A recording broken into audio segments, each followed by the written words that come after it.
What is up, guys, and welcome to this episode of the Positionless Pod. As per usual, I am your host, Kai Gamage, and I'm here joined by a couple less, one less of our usual talented, positionless, versatile minds in the basketball media landscape today. I'm here with Aaron Matthew and Michael Anthony Cruz. Boys, where's Diego? Snoozing. Oh, man. Probably snoozing. DNP asleep. Man, sleeping on the in-season tournament. What a disappointment. How dare he? Looking like Kevin Durant on the plane, bro. Unreal. Sick of it, man. You know, we record these things at like 2 p.m. It's like currently 2:45 p.m. What's he doing? That's insane, man. He's got a job, too. It's not like he's unemployed. All right. Enough shitting on Diego here to start off the pod, but yeah, all right. Little shorthanded squad. Talk about the in-season tournament. Pretty exciting stuff. Last week, obviously, we did predict the results of like the in-season tournament group stage. I think Diego did get the worst results out of the three of us, so he's probably just ducking the smoke, most likely. I know that Aaron and I were almost perfect. But unfortunately, that Knicks prediction kind of got in the way of it all. It's too bad, eh, Mike? Yeah. Too bad about our No, too bad, man. I mean, I was hopeful for we had a Julius Randle masterclass already. Yeah, that was incredible. What the hell was that? 41 points from Julius Randle. Who is shit talking him last episode? Who was that? Was that Diego? Yeah, that was him. He said he was gonna have an masterclass game. No, see, he's ducking this. He's ducking this today. Did he have the worst bracket? Huh? Yeah. Did he have the worst? By him not being here for this episode, we're automatically giving him the worst bracket at the end of the day. It's like a disqualification at this point. But yeah, no, Julius Randle masterclass. Jalen Brunson sucked. This is obviously the most important part of our in-season tournament talk today, right, guys? Like, this is like the main takeaway, talking about the Knicks game. Yeah. This is what's important. Yeah. Yeah, fun stuff. Wait, Aaron, did you predict the Lakers going all the way? Yes. Oh, you're him. And I had my MVP correct as well. Congrats, man. You aced that one. No, that going with your heart is always just the way to go. Exactly. I was going to say glazing, but yes, going with my heart is doing backflips, but oh, sometimes it works out. But yeah, so that's mainly what we're gonna be talking about on today's episode. Just gonna be talking about the finals of the in-season tournament, how the tournament played out, how wonderful our glorious king played, how Anthony Davis is the greatest of all time in Mickey Mouse games. We'll just be talking about that, recapping the in-season tournament finals. Ain't really much else to talk about in the NBA. I feel like, I don't know, it's hard for me to care about the regular season when the in-season tournament was just that good.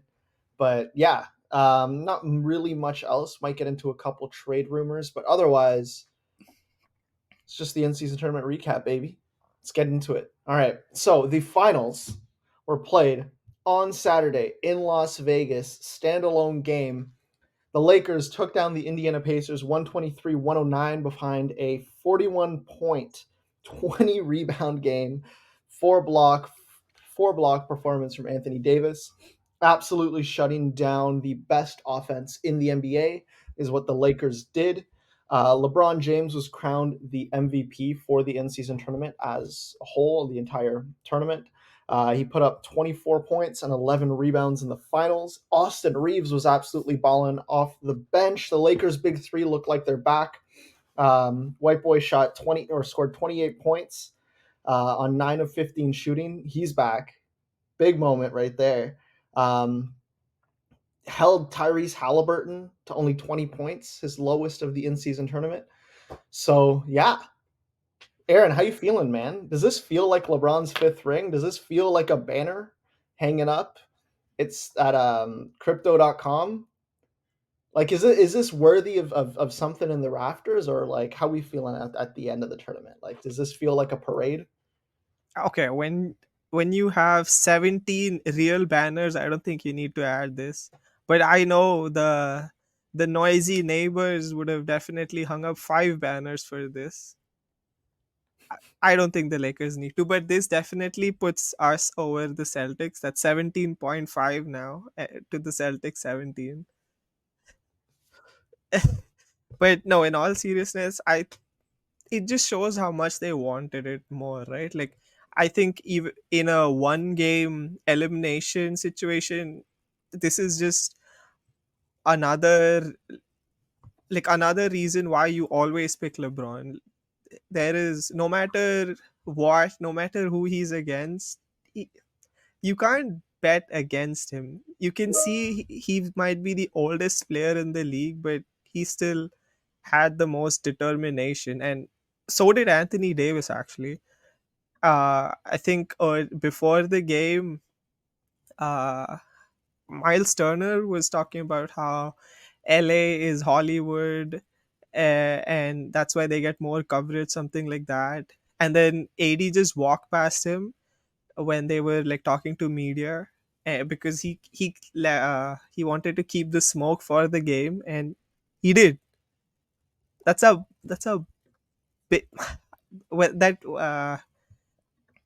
I think late in the fourth quarter when he made that face, the whole Mamba mentality face. Oh my god, that He was was hungry. No, he was disgusting. Like, it was pretty obvious. Like, yeah, like they wanted it more, right? yeah, And like the Pacers, you'd think, with the lowest payroll in the league, totally money balling their way to the finals here. These broke boys might want some of this bag, but apparently they're okay with just settling for that 100K. Kind of a loser mentality, if you ask me. But no, like, this is why LeBron James is the GOAT, man. You kidding me? 500K, another ring, bro. Dude, like, he has the chance by the end of this year to be 6-6 in the finals. Okay. Right now exactly. he's 5-6. It's like, where's the GOAT debate now? Okay, he's gonna be the first player to win 2 rings in 1 year. What are we doing, man? What are we doing, bro? Come on, man. Yo, remember, this is his 21st season. Okay, let's not forget that. Youngest player and oldest player to win the in-season tournament MVP. What a talent! Incredible. there's, there's nothing like it, man. But no, look, the Lakers were absolutely serious. Like, I don't think that any team really, like, after the defensive masterclass that they put down in the finals, like, that looked like a team that could have gone toe to toe with absolutely anyone, right? Like, obviously the Pacers are there for a reason, right? Like, they've been incredible. They've been the best offense in the league.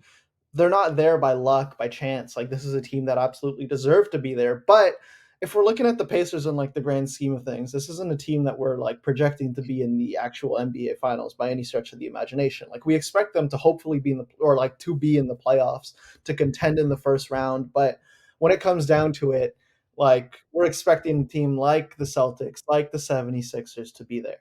But what the Lakers kind of pulled off and showed in that one game is that on any given night, they are the best team in the league.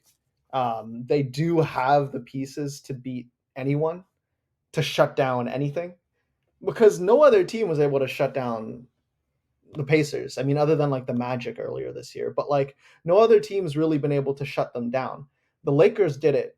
They had the game plan for it. They had the right pieces for it.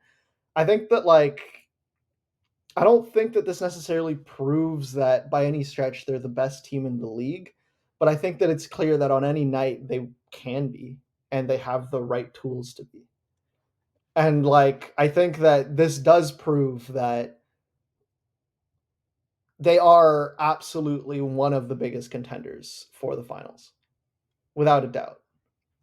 Yeah. Would anyone like disagree with that? Or, I I mean, mean, I agree with that because they possibly have like the best 1-2 punch in the NBA. You know, if they absolutely showed that if they want it, they they can go get it, and that's sometimes that's just all you need.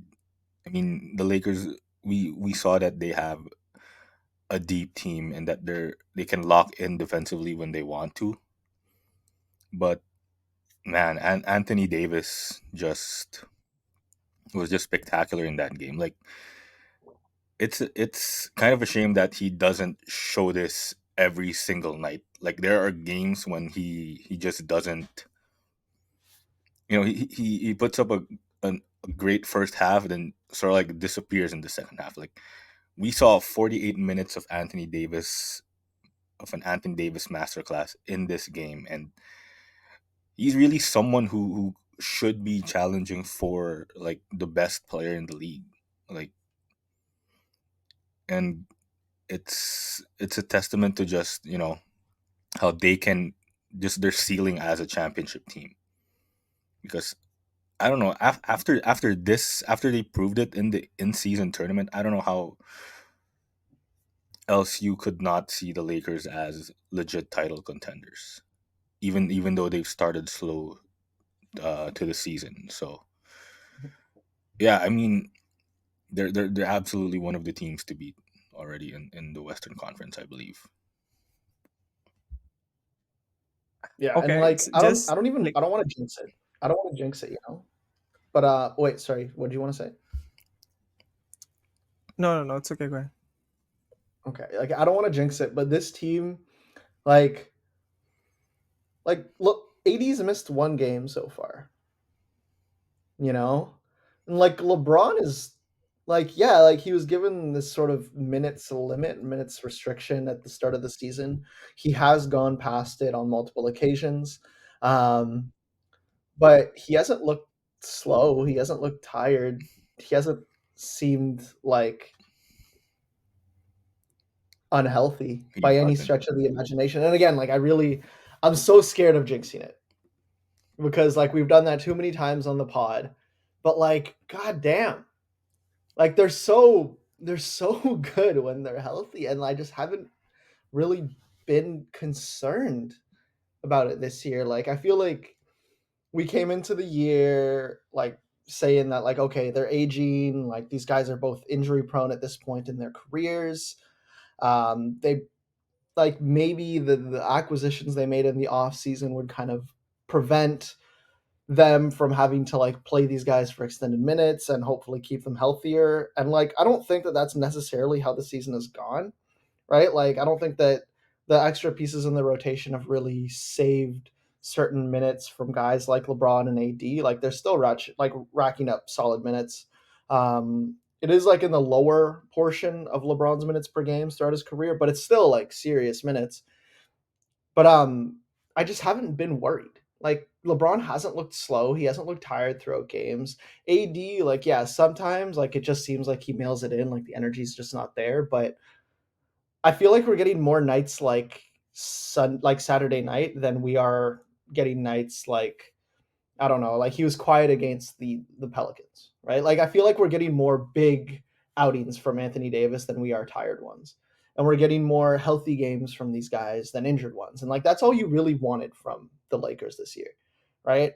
Because like once they are healthy and like when they are clicking, it's clear that like they are one of the best teams. It's not even close. And like I kind of want to get into like I guess how the pieces are fitting in on this team so far. So their rotations defensively have been incredible to watch. And now that guys like Jared Vanderbilt, especially, are back, guys like Cam Reddish are really succeeding. Max Christie is having like a pretty interesting breakout kind of sophomore season with this team. I wanted to really ask you guys about what you've seen from this team's defense, like how these pieces are kind of fitting in, and whether or not like they should even disrupt the chemistry that they're currently building with this squad. Yeah, I think as the switchability, especially the hustle that they bring, and like having AD as your anchor, I think like these three reasons is why they are the best defense in the league. I never thought Cam Reddish would be a defensive specialist in the league, especially when we all thought he was on his way out like a few months ago, right? And he's absolutely carved in a solid role for himself this season. And even if he leaves by the end of it, I think there's a good chance he can leave with a championship medal. And having Vando back, even though it hasn't been like full minutes, he's still like easing his way back in. I think it still helped to have the length and the absolute tenacity that he brings. And you're right, I don't think they should break this up, because like one of the guys who's been floated around in all of these rumors is D'Lo, and I think the leadership that he brings is only second to LeBron, and they absolutely cannot take that away from this team right now. They definitely need D'Lo, even if he might not be consistent all the time. He still makes some big shots, like in the game against the Pacers. He made two back-to-back mid-range shots, and they desperately needed that. And all the trash talk he was doing with Bruce Brown, like that was also like a fun element, right? So I think he brings a lot to the team, both on the court and off the court. So I don't think they should trade him away. I know Rui hasn't done too much. Like he just had two rebounds in that game, and he's been one of the trade pieces that's been mentioned. But you don't just throw away talented 6'8" wings in a wing oriented league. I think you find a way to like incorporate him, because you know there is talent. Sure, there are games where he might not be playable, but that's where their depth comes in, right? They have so many other guys who can just fill in any night. Like I still don't know what their closing lineup would be in the postseason. So I think having all this depth is great, and they should definitely stick with it. Yeah, I mean, I agree with Aaron on like a couple of points there, especially with Cam Reddish. I feel like yeah, he really has found his niche in the NBA. Like he obviously struggled with Atlanta and then with the Knicks because I feel like it's sort of like more of a mentality thing for him. Like when he entered the league, he was a 10th overall pick, right? And it I feel like from his perspective, like he needed to be like proving himself as this star player, scorer guy who just needs to put up points on the board. But I think playing alongside one of the greatest, I mean, sure, The great. No, you can say greatest, the great. the greatest It's player of all time okay. has I mean, he's the only one with an NBA cup in yeah, that I mean, conversation. So, yeah, I mean, playing with LeBron James has obviously sort of like maybe humbled him a little bit because he knows where he stands on this team now and he has a defined role.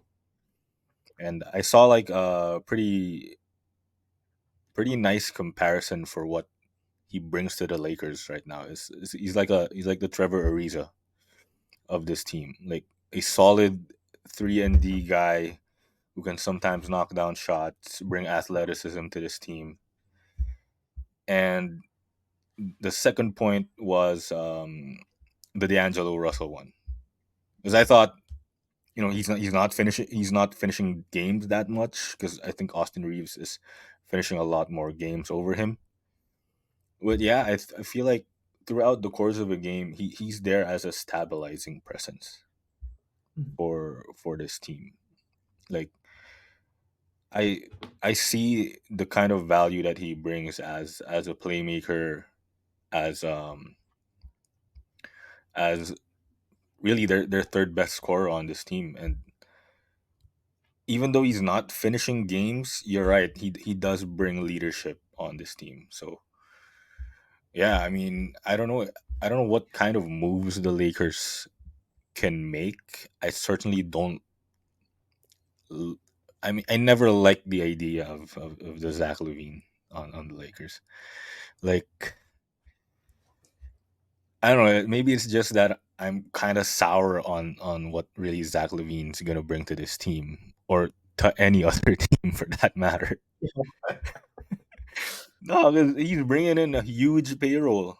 Like, he's making $40 million compared to what D'Angelo Russell brings, It's like as you know, he 17. like he Yeah. sees 17, 18 million, and he's providing great value for this team. So, but you don't have to make that drastic of a move for the Mhm. Lakers to take it up a notch. Yeah. Before we get into like the like potential trading, like Kyrie Irving, Zach Levine, all that sort of conversation, like yeah, I just want to touch on Cam Reddish real quick. Like what he did against Tyrese Haliburton, I think that he had one of the biggest roles in shutting down the Indiana Pacers yesterday, right? Like Darvin Ham deployed like a really nice full court press with Cam Reddish kind of leading the way and just picking up Tyrese full court. What that did is just completely shut down what is normally the fastest team in the league, right? Like if you're not pushing Tyrese, if you're not pressuring Tyrese as soon as he gets the ball in his side, like they're going to run a play insanely fast, right? Like it's 7 seconds or less essentially with the Pacers, right? And as we're seeing someone like Cam Reddish and his length pressuring Tyrese up the ball, up the court, like they're not able to get into their stances. They're giving the Lakers a lot more time. I saw this one really interesting possession where it was just like literally on the inbounds, right?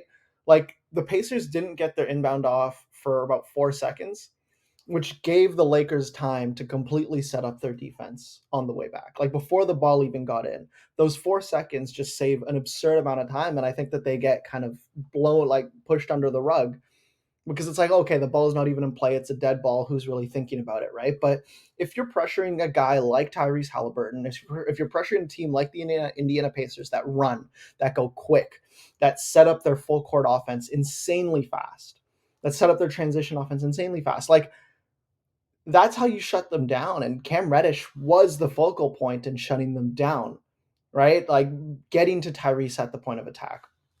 And then you're switching him with guys like Jared Vanderbilt. Like Anthony Davis is completely and utterly switchable as well. Austin Reeves had some really good switches. LeBron James is still the linebacker for this defense, absolutely calling out every single switch that needs to happen. Like this team is just so incredibly smart, so incredibly good at defense, so versatile. Um, LeBron James is quarterbacking everything right now, and like obviously he's not the defensive specimen that he was years ago, but his mind for it, his mind for for the defensive IQ, for the switches that he's calling out, for the way that he's reading offenses is just mind-boggling. Like there's a reason he had like 5 steals, I think, in that game against what was it, the Pelicans? Like he's intercepting passing lanes. He's just reading every single play. Anthony Davis is just everywhere. He's allowed to roam as he wants to. And I think it all just really starts with like guys like Cam Reddish, guys that are playing their role, guys that are attacking when they need to attack, guys that are using their physical traits to the best of their possible like abilities, right? Like this team is long, they're fast, they're physical, they're big, and they're using every single inch of that to disrupt teams like the Pacers, to disrupt teams with speed. I think that like that's not something that you should break up. And now to like touch on the Zach Levine stuff or like the Kyrie Irving stuff, like I really don't like the idea of them blowing it up, of like of them kind of moving towards something different halfway through the season. Like it's clear. I think that this Lakers team is so much better than last year's. Right? And I mean, like last year's team made the Western Conference Finals. Like this wasn't some trash team. Like they weren't good in the regular season, but it was clear that once they hit the playoffs, like that's who they really were. But this team just looks so much better. Like they're gelling quicker. I think that they're easily, if we're talking about like title contenders, I think that they're probably the second or third best in the West. I just don't see a reason to break it up. I understand that like this is a team like the Lakers are a team that have always thrived with stars. But I think you've got enough, right? And you just need guys that are willing to play their role, guys that are willing to attack, guys that are willing to understand exactly what they need to do to win, right? And that's guys like Cam Reddish. That's guys like Jared Vanderbilt, like Rui Hachimura, even though he had a bad night. Guys like Austin Reeves, who, like, yeah, sometimes he can be an absolute stud, and sometimes this season he's been more quiet, but like, you need him. He's still been great. Like, he still scored 28. Like, he's the reason you guys were in that game in the first half, right? Like, you don't let go of someone like that. You need guys like D'Angelo Russell, who, yeah, sometimes can shoot you out of a game, but most of the time, I'm pretty comfortable with the shots that he's taking. Like, I don't worry too much about that. I think that, like, there's no reason to break up this team and get some other star, because if you get another star, you're disrupting the chemistry. You're changing the entire way that your team plays. You're getting rid of, I mean, depending on which guys are on the market, and particularly with the names that are being floated out there, guys like DeMar, like Zach, like Kyrie, like, you're losing that defensive identity that has just brought them so much success so far this year, and especially in the in-season tournament. And I just don't think it makes sense to make any moves at this point. Like, let this team gel, let them stick. Like, I don't see downsides with it. Like, other than their offense, like, yeah, the 3-point shooting is kind of crap, but something like that comes and goes, right? And I don't think that bringing in a guy that's offensively streaky like Zach is going to change that for you. Yeah, I just, like, if they're gonna make any moves, it has to be around the edges. Like, it can't be like some massive move that completely alters the team chemistry, the team makeup. Like, a guy like Caruso is nice, right? Like, I was firmly on the Zach LaVine trade a couple weeks ago, but after really seeing what the Lakers can do when they're actually gelling, when they're all playing their role, when guys are healthy, like, I think Caruso's a way better fit. And Aaron, you were right. I'll concede that one to you, but like, someone that just helps around the peripheries is so much more important than someone that completely alters the team chemistry at this point, because this team's good enough. Yeah. Yeah.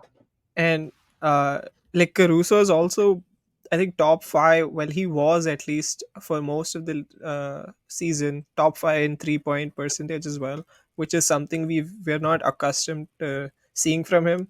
So, like, the season he's having, I think it makes all the more sense. Although Shams just said today that they aren't entertaining offers for Caruso, which is fine, I guess. Like, we we can see that the Lakers can still manage without him.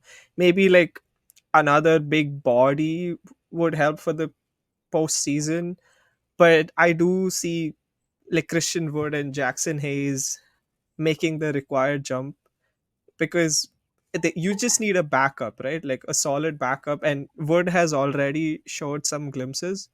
And like just coming back to D'Lo again, I think the one thing that guys like Kyrie or Zach Levine do better than D'Lo is like score, and they can take over a game by themselves. But when needed, D'Lo has stepped up this season. Like, I know everybody was talking about how D'Lo only goes off against bad teams when he had that game against the Pistons where he was 13 of 17, but he was also the reason why the Lakers beat the Magic, who are the second best team in the East.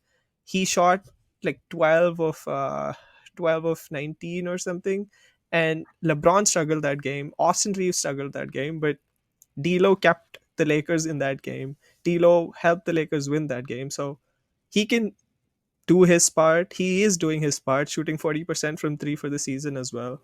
So sure, there are some like inconsistency problems, but like, yeah, you're right. The Lakers can definitely live with that. Yeah, like, look, yeah, the shooting picks up, right? I mean, like, Cam Reddish is still hitting like 36% of his corner threes, which I think is totally reasonable. Like, he is shooting 31% from deep on the year, but like, his corner three percentage is solid, right? Um, at least you're not the Raptors, you know? If we're talking about 3-point shooting, like, at least you're not the Raptors. And like, if you can have, especially once the playoffs roll around, like, you're gonna get I think most nights are going to look like the one the Pacers saw on Saturday. Right, where people are locked in because like this team, like when they're locked in, it's just good luck. Good luck. And with that size, with that like physicality, with that defensive just absolutely disgusting ability, like it's good luck. Yeah. Anything else we want? Or I mean, let's talk about Tyrese for a bit. Unless Mike, you wanted to say something else about the Lakers. Are you good? I'm good. All Diego's right. here Let's though. talk about. Huh? Diego's here. Oh, say a word.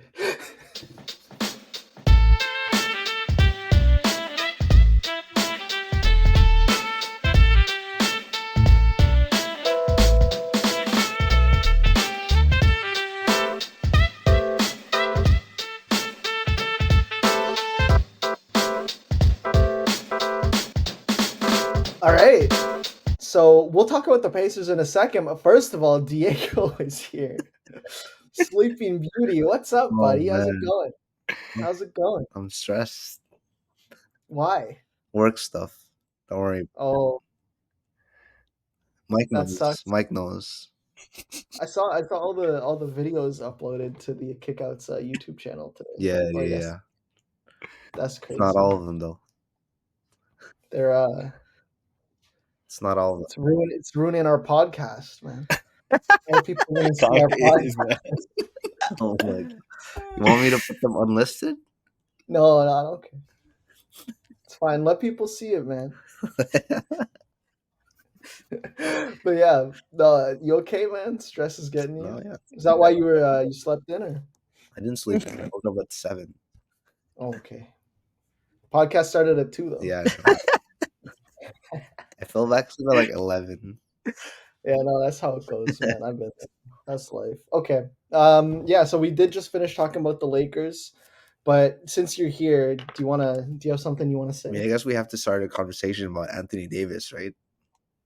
Like when Sure. Anthony Do it. Davis is locked in, like he's serious. He is borderline, dare I say, even a top 5 player in the league when he's locked in. And the problem is he's just so inconsistent on offense. But goddamn, when no one can stop him on offense and he's like he plays really aggressive, like Anthony Davis is just so good. Like it reminds me of just how good he was when they won the championship in 2020. But like we've seen spurts of it obviously, but him showing up in the biggest stage so far this season was just, I mean, it was nice to see, honestly. And for MVP for the in season tournament, I was kind of hoping that AD would get it, but then I didn't realize that it was a whole season thing. But I'm like, nah, man. Like I love LeBron, but come on, you got to give that one to AD, bro. And the AD defensively too is obviously he's a deep boy candidate. He's still not over Gobert in my opinion, but he's Boo. number two. He's number two. But AD's been locked in defensively all season, so we'll give him that. Yeah. All right. What about LeBron, man? You got something to say about him or not? I mean, what is there to say that you guys haven't already said? Like Year 21, eh? this is our glorious king, man. Like the things he's doing at this age should not, like, he's trying to hand Father Time that 1 L, and I think he's gonna do it. He's done it, bro.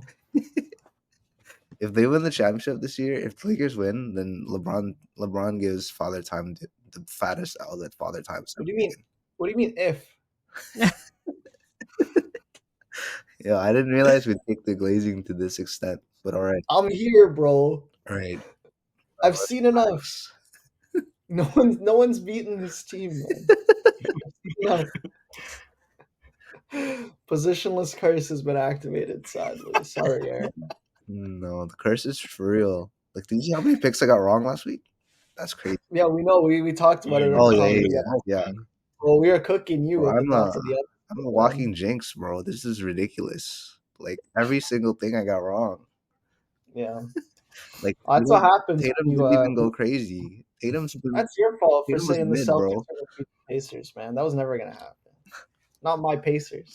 I just overvalued the Celtics. I was Everyone blinded does. by Jason Christopher.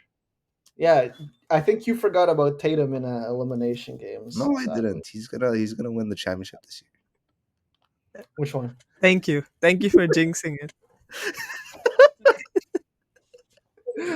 No, All I was right. joking. Don't worry. That's when Yeah, they're gonna be the real champions. Let's be honest. come Yeah. on, man. All right. Anyways, I digress. Move on, Kai. All right. Yeah, let's talk about the team that beat the Celtics. The Indiana Pacers, and more specifically Tyrese Haliburton. Where does he rank best point guards in the league? Look, man, we need to have a conversation about Wardell, Stephen Curry right now.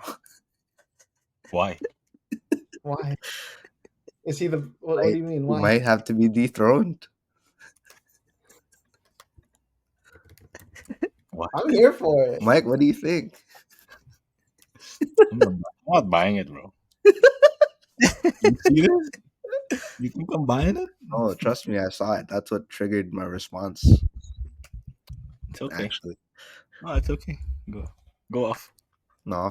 If I'm being, I was just joking. Tyrese over Steph right now, but he's having a better season. I'll give him that.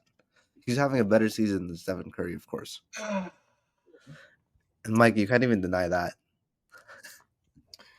I mean, the Pacers are having a better season. That's why I'll give you that. Individually too, I'm saying. Uh, Tyrese Haliburton has a better season than Steph Curry. Sure. Yeah. By what metric is Curry having a better season than Haliburton? Yeah, There's none. none. There's none. Zero. Man is just nodding his head. It's I don't know. It's not even Curry for me. It's him or Luka. Yeah, If you really him or like, Luka. if we're really like talking about best point guard in the league, it's Haliburton or Luka. It's not Haliburton or Curry. Sorry, bro. It's a tough conversation, honestly. But okay, I'm with Mike on this though, that if I had to pick just one for like a game like in the playoffs, I will pick Steph Curry any day. It's just that like when you rank seasons, you can't say that Steph is having a better season than either of those guys. Yeah, no, I agree with that actually. Like I'm still not picking Tyrese over Steph Curry. Oh no! Of course not. Oh, you're Of course not. Mike, no. we're just trolling.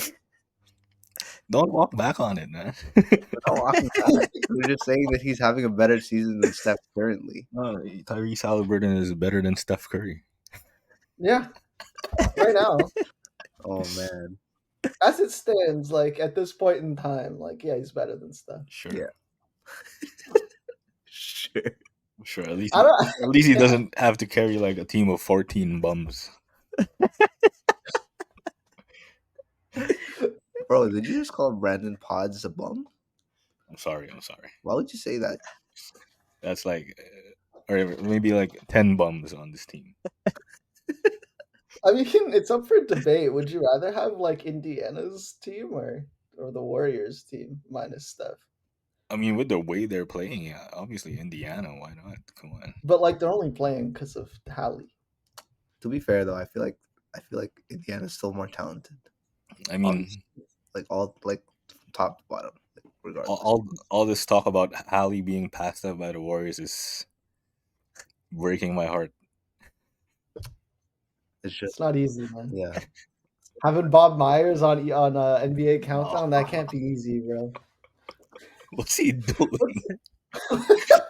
Why is he talking about this openly on live television? Who's wanted to hear from Bob Myers? Who let him on NBA Countdown? That's how TNT clears, just by the way. But yeah. So Tyrese Haliburton, man.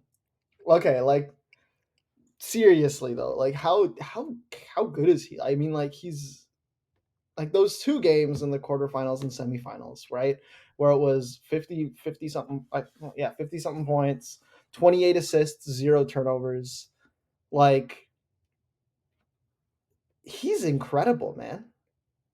He's I think like one of the best playmakers in the league, right? Like without a doubt. We glazed him a little bit last week. We made it clear that like there isn't really like that combination of playmaking and scoring other than maybe like Luka. I mean, other than Luca from like the point guard spot. Crazy that we didn't mention Luca last week when we talked about that. We just kind of let that slide. But yeah, like Halliburton's incredible. His combination of playmaking and scoring is just magical. His but like his clutch, like him in the clutch is just so wonderful to watch. That 4-point play against the Celtics was game breaking. Like that sealed it.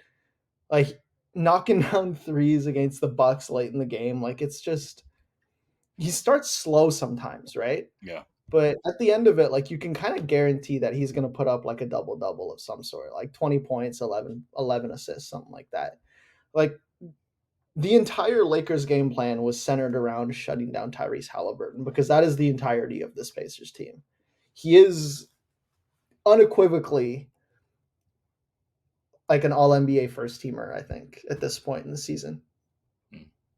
It's not even, I don't even think it's up for debate. The Pacers are only the Pacers because of him. The entire team is being built around him.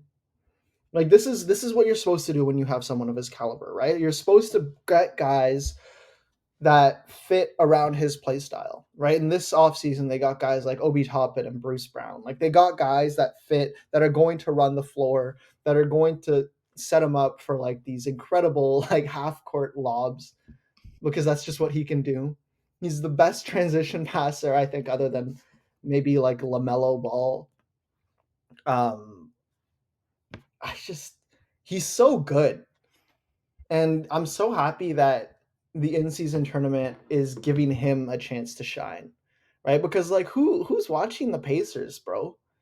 Like I know that like Tyrese Halliburton's been great this year, but I don't like they don't get games on national TV. They weren't like really my first choice for league pass teams, but if you're coming out of this as like a casual, like how is there any way that you don't tune into Lakers to Pacers games at this point? Because it's just like it's fun. He's so fun. And he completely used this stage to elevate his standing in the league. And I think that anybody who's watching basketball right now knows that he's a threat. Yeah, I mean, well, first of all, I want to touch on your point about like the first team thing. Like Shea and Luca still exist. I mean, we don't want to get carried away with those kinds of statements, man. They're still on a tier above Tyrese Haliburton, as good as he's looked. But yeah, I mean, the guy's just so in control of the game. Like, I honestly thought he was going to have like a really really fast start against the Lakers because right from the jump he already like found Buddy Hield on like a wide open three to start off the game. So it looked like he was going to set the tone with his passing, with just being running the fast offense that they always do. But I mean, you obviously got to credit the Lakers for game planning him, the way they can, being able to shut him down. But yeah, I mean, I don't know. There's only a handful of guys who makes their team better than Tyrese Halliburton, their entire team better, and a lot of them, a lot of these Pacers guys are really really benefiting from what he brings to the table from a playmaking standpoint. Just finding them on open shots, and it's just incredible just how like the last two games, especially during the East bracket, like how do you put up 28 assists without turning the ball over once? Like it's crazy what he's done. And yeah, he's definitely all in consideration for maybe at least an all NBA second team. Yeah, And I mean, I yeah, wouldn't put it out of the realm of possibility of him getting first. But yeah, Yeah, it is positionless this year. oh, really?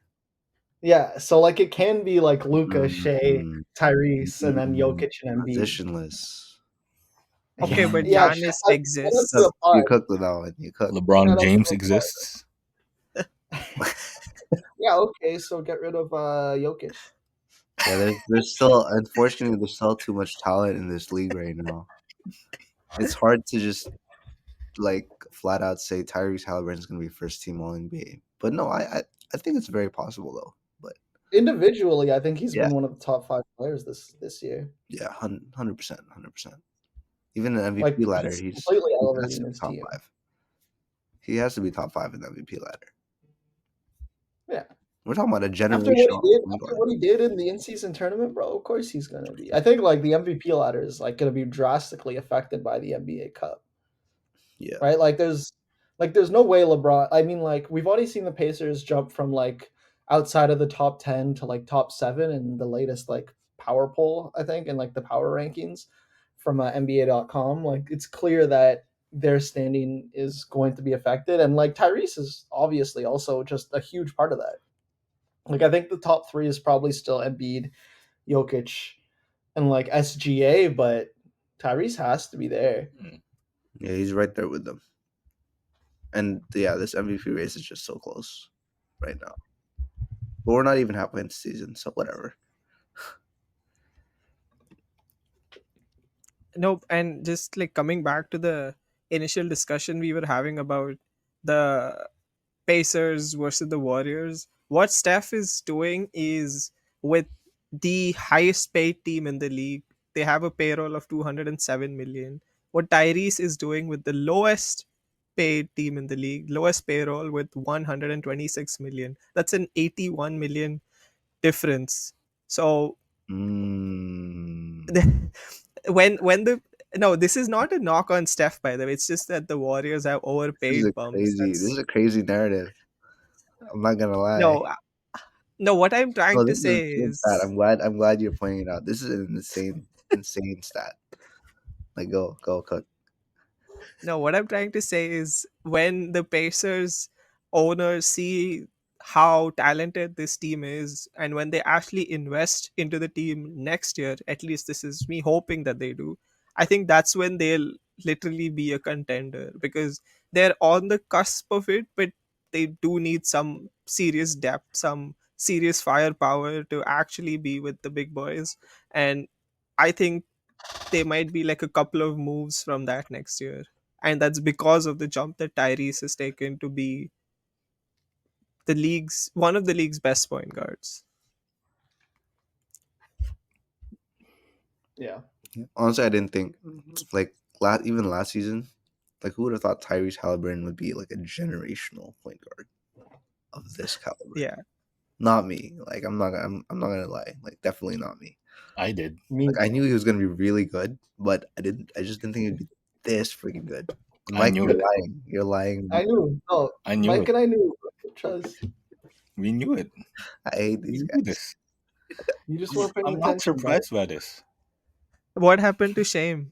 Yeah, this is shameful, bro. Like it's embarrassing. Not at all surprised by this, man. We knew it. We knew this was coming, man. Pay attention, Got a dude. bunch The of signs were all, liars. That's crazy. there. No, I was telling Aaron the other day I was supposed to draft him in fantasy. I knew this was gonna be Yeah, his supposed production to. this year. Supposed to. Yeah.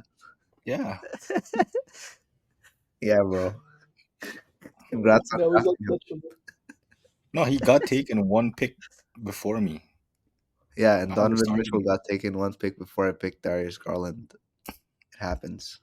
No, but yeah, I knew this. I knew this was gonna happen. Stop. Stop, man. God damn. My God, dude. I respect Mike for doubling down on it. Good for you, Mike. But you're still lying.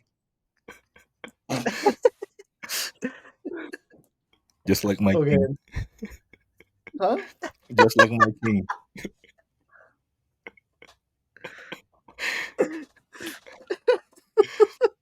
Called Gabe Vincent one of their top guys. Who's he fooling, man? Gabe Vincent. Wait, go on, man. Gabe Vincent, bro. Go on. You guys see that that hot toss that LeBron did to AD? Oh, yeah. Oh my. How sick was that? Gross. He's so good at everything, man. How sick was that, man? Like Yo, like the no look throw lands perfectly right at the numbers, bro. He's so sick. like, I don't know. I don't even mean to glaze like that right now, That's but kind of like, random. no, for real though. Yeah, It no, was so no. impressive. It was just so impressive. Yeah, you're right. It is. Like it was just effortless toss. You're right, Aaron. He's so good at everything. I think it was like D Wade who said that. It's just like LeBron's just naturally good at everything. And I saw it right there in that little hat throw. You're 21, huh? Crazy stuff. All right. Anything else you want to talk about with the in-season tournament? Are we good? Oh, I forgot to mention that. Like shout out Austin Reeves, who was diagnosed with himfluenza for that game. Turn this guy's camera off, bro. Jordan-esque. Get him out of here. Jordan-esque Get out of here. performance. Who has the Best better flu game? best flu game. I know that's right. What happened to Shane, bro? I know that's right, man. Come on, in the finals. Him. Just You're him. justice for my boy though. My boy Jason Christopher Tatum. No, for No, what? it's okay. No, it's Who cares, bro? Why are we talking about Tatum again? Who cares, brother? What? Dog, I don't know. I feel weird watching Celtics games now just because, like, I don't even want to watch regular season games, man. What the heck's the point of watching some bum team? You don't like watching Jason Tatum? I'm good. Hold on. Something's wrong with good. you if you don't like watching Jason Tatum. Something might be wrong with me too then. bro. I promise you, nobody's gonna tune in on a Friday night and say, "I want to watch the Celtics." Bro, I want to watch the Celtics. Go ahead. All right, man. You're a Fun weirdo. to watch. Okay. Yeah, so let's move on. We talked earlier a little bit about the all NBA teams, you know, how like they are positionless this time around. You got like Shea, Luca, Embiid, Tyrese, and then the last spot is up for debate. So one of those guys that we just kicked off, Jokic, he's been stinking it up, man. What happened? What happened to the Nuggets? I think a few weeks ago we were going to be talking like we. I think who suggested we talk about the Nuggets? Was it Aaron? Yes. Yeah. Yeah, Yes. Aaron suggested we talk about Maybe the Aaron Nuggets was because they right. had lost like 3 in a row, and I was like, "Who cares, bro? It's 3 in a row. Like it's like no Jamal Murray. This is gonna happen eventually." But now it's like I'm not concerned about them No, necessarily. I'm not either, to be honest. Like you I'm not, all this. but I don't think we've ever seen Jokic play this bad. Right? Like Well, he was shooting 31% is bad. over his last 2 Shooting is games. bad. Like is there any reason, right? Like I know I'm not personally like too worried about the Nuggets, but is there any reason to think that like they aren't the best team in the NBA? I mean, the Los I mean, Angeles Lakers. Crazy, bro. This is crazy. What are we doing? I mean, I don't know. Like for me, like Denver, I feel like losing Bruce Brown was kind of huge for them.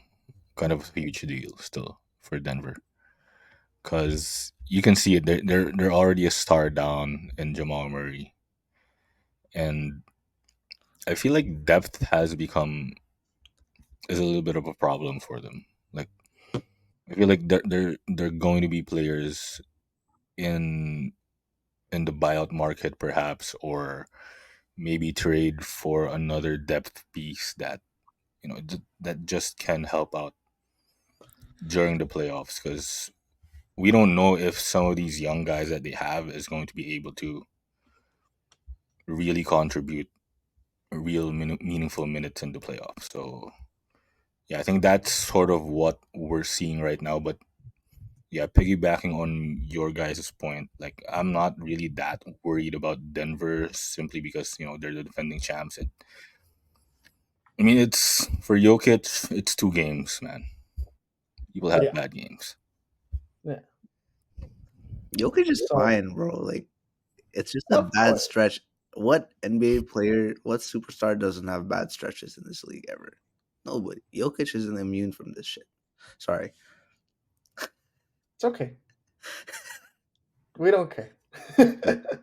Yeah, no, Jokic isn't immune from that. Like, he'll be fine realistically. Like, he's still gonna be an uber efficient scorer at the end of the day. Like, Yeah. this bad stretch Like doesn't mean anything. Like, that's yeah, all. I think it's a testament to Jokic that like we're even shocked that like he went 9 for 26, you know? Yeah, Like that's why it's so impressive what Jokic can do. Like normally you see like a 9 for 26 night from someone like I don't know, Fred Van Vliet, yeah, like Jalen Green, Dylan Brooks, I'm just naming Rockets. But that's crazy. like Dylan Brooks you isn't see taking 26 shots. yeah, no, but like you see one of these guys going like 9 for 26. I'm like, yeah, all right, that's like a normal. That happens. It'll happen every once in a while. But with Jokic, like what makes him so obviously incredible is like you see that and it's just sorry, like what happened? How? In what world does Jokic put up those numbers? And like obviously it's because he's a big, right? Like when they were looking at like they were comparing his like 31% over the last two games to like some historical numbers from bigs and like it was pretty bad. Right? Like he Mm. just like it was historically one of the worst two game stretches, but it's a two game stretch, whatever. But I think that the depth point that you're kind of talking about is like the big thing with the Nuggets here, right? Like in the loss to the Rockets with Jamal Murray healthy, right? Like Peyton Watson 25 minutes, Reggie Jackson 24 minutes, Christian Brown 14, DeAndre Jordan 12. Like these guys are scrubs, man. Why why are they getting extended minutes?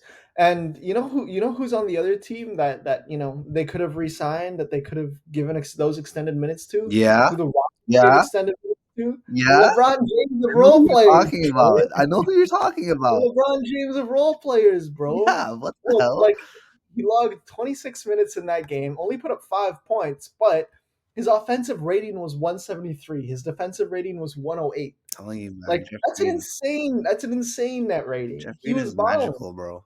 He's just But a like magical seriously, player. like jokes aside, they do need someone like that, right? Like they do need like that bigger body that can just give you solid minutes, hold things steady. Might not put out crazy numbers, but they'll hold you steady. Like DeAndre Jordan is obviously not that guy, right? Like they don't have that. They're still consistently losing the Jokic minutes, and that can't happen. That can't happen. And like obviously once playoffs roll around and the rotations are shortened, like they will probably be okay, but you still need to survive the regular season. Like you can't have Peyton Watson putting up 25 minutes. Like that can't be a thing. You know, and like Julian Strother, you can't come in for 4 minutes and be a like minus 15, bro. Peyton Watson wasn't that bad Oh my god. in the last game. Dude, 4 minutes minus 15. Like why is Justin Holiday playing, dude? Justin Holiday's been washed. Like like that Reggie Jackson and DeAndre Jordan game from earlier this year when they played like Jamal Murray and Nikola Jokic, like we shouldn't even have to see that, bro. We should never have to see a game like that. They shouldn't have to ball out. There should be better options than those two. Those guys are Because they played scrubs. against it's because they played against the Clippers. That's the only reason. Yeah, well, they lost to the Clippers like earlier last week. So Yeah. Yeah. But then there was that one game still. But who would have thought DeAndre Jordan would look like Lob City DeAndre Jordan? yeah, but like again, like that should never happen. We should never have Yeah. to see DeAndre Jordan have the ball out, right? Like that's not a thing. Like the Nuggets do need to address this depth because it will not be good for them in the regular season. And like you're seeing it maybe take it maybe that's why Jokic is playing bad over the last two games, right? Like his usage percentage is still through the roof. He is the engine that makes his team go and like when he's not on the court, the team's garbage. So Yeah. like there needs to be something to like stabilize it when he's off the court. Otherwise, you're gonna get performance like this where it's just like it's clear that he's tired, you know, and like the shot's just not falling. Get Jokic Yeah, help. Get him some help. Yeah. it definitely comes to him like being asked to overexert. I agree. And like that's we saw this last playoffs. There was a stat where every time he scored 40 points, the Nuggets were they lost. They were 0 and 3 in the games he went 40. And that's when you know he's doing too much. He's being asked to do too much, and those are the games where his teammates just are garbage. And like you can see, Gordon has taken a step back this season. uh Jamal Murray hasn't looked like what he was, even half of what he was in the playoffs last season. And like they lost depth as well. So the Nuggets roster has taken a hit, but like at the same time, it'll be crazy to worry about them overall because they were exactly 14 and 9 last year too. They're 14 and 9 now. So overall there might not be concerns when the rotation shortens, but you're right, for the regular season they definitely need some depth. Like they thought Zeke Naji was going to be their backup big man. He's awful. He's straight up being like that. There's a reason why DeAndre Jordan's playing over him, right? He's that bad. So they definitely need a big body. I don't know, somebody like a Jericho Sims who's rotting away on the Knicks can give you solid defense, slightly undersized, but he's a good roller as well. Go Sims I discourse didn't in I didn't 20. I didn't think I'd hear anything about you. Oh, with Mitchell Robinson's out for the next like 8 weeks, so let me tell you right now, they're not getting Jericho Sims. Yeah, but like somebody like him, right? Who can Yeah. just like a roller, who can who's not washed, in who's not DeAndre Jordan, and like a solid wing. Okay, I'm gonna throw another name, which is like Simone Fontecchio, who like he's a solid guy on the Jazz, like a backup wing. Like he- okay, he brings experience that Peyton Watson doesn't have. He's a good He's shooter, man. Sure, Yeah, he's sure. a good shooter. Yeah. He's one of the better defenders on the Jazz. They He need was good in depth. the Euros back in like 2022. Like I Yeah. like Fontecchio. Yeah. Okay, thank you. And Yeah. Like just so saying yeah, sure they is killing me.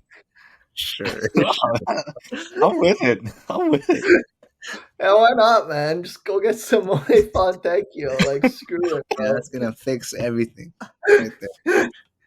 for the regular season woes, okay? Because like how often do you see Jokic struggling like this? Like last season he had 3 games where he shot less than 50%. 3. And in only one of those he shot less than 40%. That was out of 69 games. So far he's played 23 games this season. He already has 5 games where he shot less than 50%, and in 3 of those he shot less than 35%. Like you don't see him being overexerted this early into a season. So that's why they need somebody who can give him some relief. He doesn't have to be on the court all the time because the backups are bums. So even if it's just randoms like Fontecchio, at least they help somewhat. And the reason why it's also like these guys I mentioned is because they don't have flexible contracts to trade. Like their all of their money is invested into their core pieces, and the rest are just like minimum guys. So they don't have room to actually go and get like a big name even if they wanted to. Yeah, and like you're not gonna break up the core, right? Like what they have, just like it makes sense for the team that they've built, right? Like you're not gonna get rid of Gordon and PJ. You're probably not gonna get rid of KCP, Jamal Murray. Like these guys are all stable in this team, and like they all understand their roles. Like the Nuggets are really well built.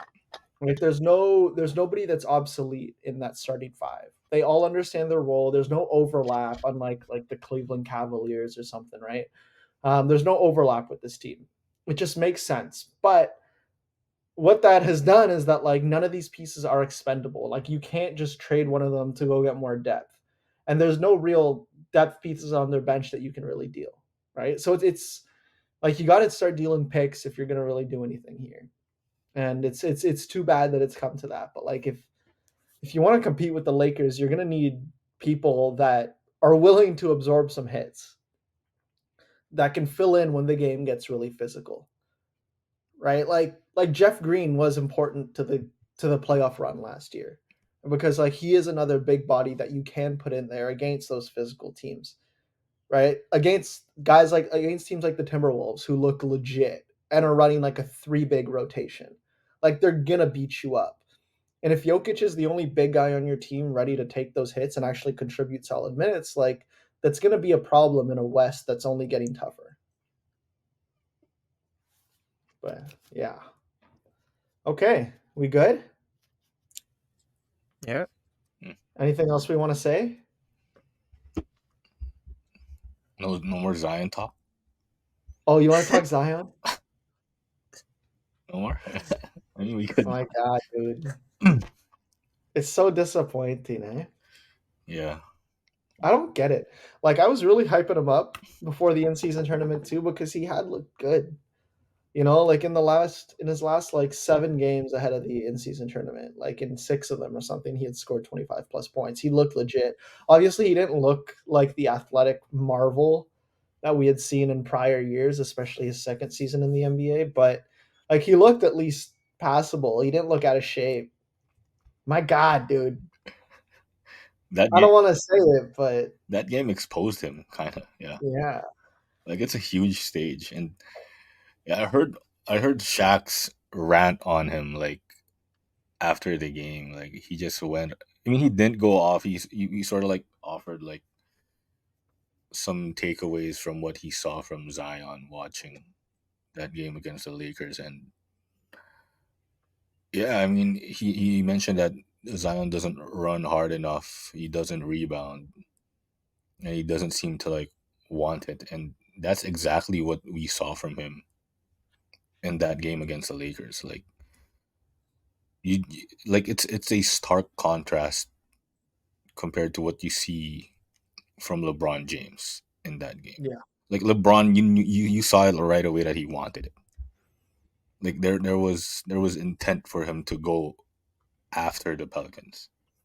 With Zion, he was just bro was just jogging around like what like it's just a preseason game. Like he just didn't want it enough, and you obviously like that he mentioned after the game that he was kind of laid back. You like that he's taking accountability, but dude, at some point your words can only mean so much. You gotta do something about it. You gotta lock in, man.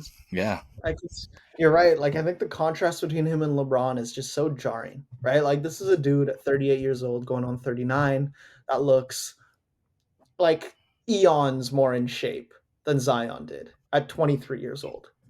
It's mind-boggling. Like I don't understand how you let yourself get played off the court, especially when you came into the league as a player that people saw as being like the next step from someone like LeBron, right? Like someone like Zion was an unstoppable force on drives. He was an athletic marvel, right? Like we're seeing a lot of like old videos of Zion and like his Duke days and his like Carolina days, like when he was just in high school, right? Like he's incredible. He was a force. He was a human highlight reel, right? Like that looked like what LeBron looked like growing up. You know, like that's what LeBron is currently. And Zion is just so far away from that. And it's just like when are you going to care, man? Like I know that it's a problem. Like I understand that like maybe it's like a mental thing or something, but I'm not here to speculate on that, but it's just like dude, like you've had so many chances and every single time it's just like what are you doing with it? It's just it's disappointing to see because like he could be just so much more. It's too bad, you know. Yeah. Like I really wanted to see like that big game against LeBron. Because everybody was hyping it up too, Hmm. and it including was us. just such a flat performance, disappointing. You had to turn off the TV. I mean, I turned off the TV at like the third quarter because you just didn't see anything from the Pelicans to start the game. And Yeah. for Zion, he has to be the one who has to set the tone for this team. Because as much as Brandon Ingram and CJ McCollum are, you know, the two. I mean, Charles Barkley called them the two best players on the Pelicans. They shouldn't be. It has to be Zion. Zion's the leader of this team. He's the franchise star. He's the one who should be setting the tone from the get go, and you just didn't see that from him. Just too nonchalant out there for a high stakes game like this. For someone who, quite frankly, is playing the most important game of his career to that point, and he just completely didn't show anything. So it's disappointing, you know. Yeah. And uh, like, just to continue on what you were saying at the start of this Zion rant, like, I know he said all of that in like later, like accountability, but words don't hold weight. You do. You're 300 pounds, bro. Do better.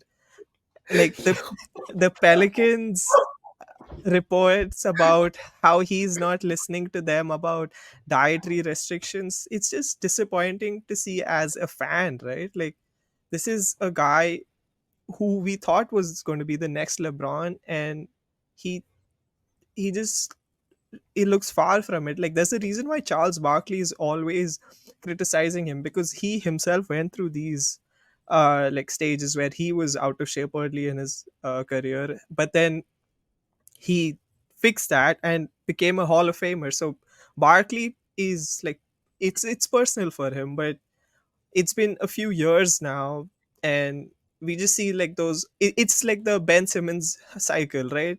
Off season we see him supposedly in shape, and then either he gets injured, fat, both, and then the season ends for him. So there has to be, like, the cycle needs to be broken here.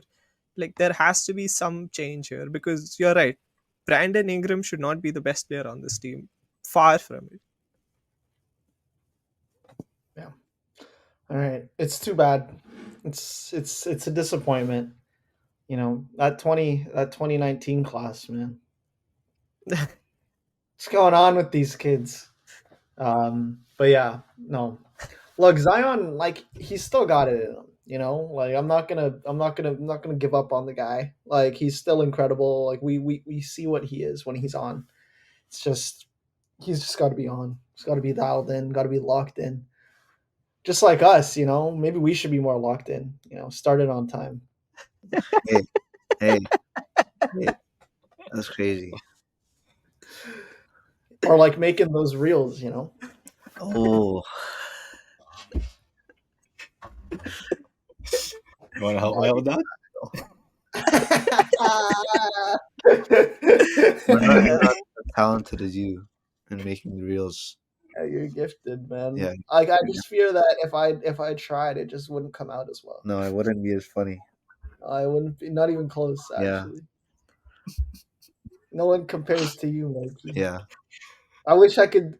Yeah, I really wish I could just see it more. It's like Zion, you know. I wish, like, I know the talent is there. I just wish I could see it more. Yeah. often. The talent Alright, is there, Mike. The talent is there. Yeah. Okay. That's about it for this episode of the Positionless Pod. Unless we're good. Yeah, we're done. Yeah. All right. Yeah, that's all we got for this episode. Wait, I got Been a one blast. thing. I got one thing. Huh? I got one thing. Shea Gilgeous-Alexander owns Stephen Curry. Okay. All right. Yeah, Moving Steph never forward, won Steph will never the. win a game against the Thunder. Huh? Huh? What? Thank you very much for listening. Okay. Okay. Yeah. Thanks for listening. Yeah. As per usual, you guys can check us out on all of our socials. Obviously, Twitter, Instagram. We're on TikTok, making reels every once in a while. If you're watching on YouTube, there you go. A little wave goodbye. Thanks for watching us. Make sure to subscribe, comment, like, all the usual stuff. If you're listening on Spotify or Apple Podcasts, make sure to rate, review, follow along for more content. Signing off for the most wonderful, talented, positionless, versatile minds in basketball, in the media, in the basketball landscape today, Aaron Matthew, Diego San Agustino, and Michael Anthony Cruz. I'm your host, Kai Ganich. And boys, it's been a slice.